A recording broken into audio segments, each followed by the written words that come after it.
At President Trump's inaugural speech, he confirmed he will tariff foreign countries.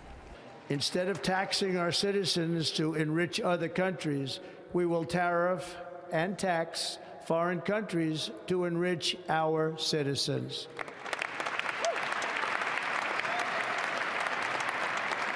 For this purpose, we are establishing the External Revenue Service to collect all tariffs, duties, and revenues. It will be massive amounts of money pouring into our Treasury.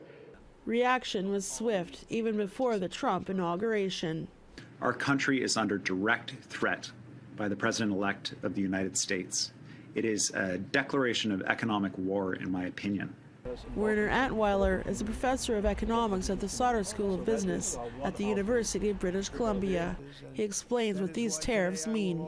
It would be a very, very difficult situation for the Canadian economy if these tariffs go ahead, because not only would we see the tariffs in the U.S., but we would also need to respond with retaliatory measures, which also will hurt our Canadian economy.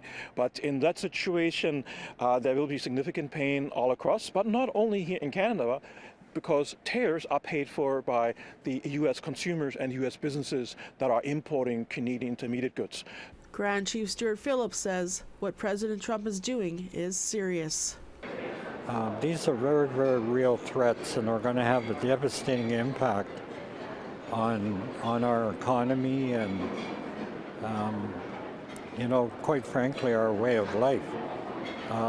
Trump has absolutely no respect for the rule of law or, common decency with respect to the rights and interests of all people, particularly Indigenous peoples.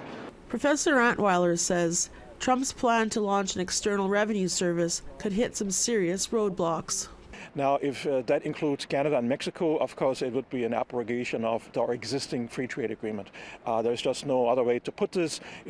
He's ripping up an agreement he has signed himself, which is raising the question, how good is his word to anything?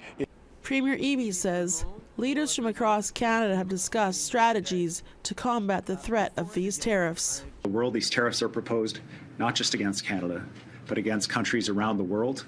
We will partner with those countries and work with them to respond and also to deepen our relationships with them. We have trade relationships, strong trade relationships across the Pacific with many different countries, and this is an opportunity for us to deepen and strengthen those relationships and reduce our dependence on the United States. We have a lot of allies that will be part of this battle. It's going to be epic in proportion, but I think at the end of the day it'll be defining.